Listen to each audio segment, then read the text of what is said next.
সংসদে কথা বলি তখন সারাক্ষণ এই বেল বাজে আমাকে থামিয়ে দেয়া হয়। এখন নিজের দলের গোল টেবিলে একটু সুযোগ দেন আমাকে, আমি আপনার অনুমতি প্রার্থনা করি।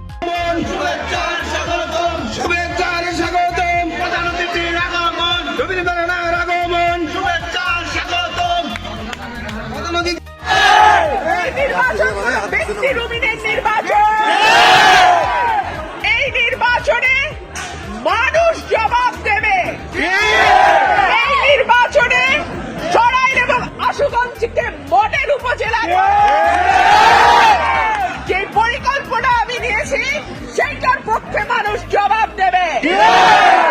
গত 17 বছর হামলা মামলা, 17 বছর নানান রকম অত্যাচার সহ্য করেও আপনাদের পাশে থেকে আমি চাই নাই। আজকে আল্লাহর রহমতে আপনারা সকলে তার প্রতিদান দিয়েছেন। আমি আজকে এই পর্যন্ত আসছি আপনাদের পরিশ্রমে, আপনাদের কষ্টে। আপনারা আমাকে আজকে এত দূর পর্যন্ত নিয়ে আসছেন।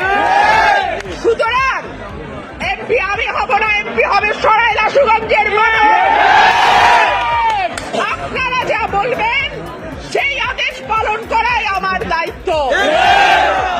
আপনারা এখানে অপেক্ষা করেন, আমরা 5-4 জন মিলে নমিনেশনটা জমা দিয়ে আবারও আমি আপনাদের সঙ্গে এসে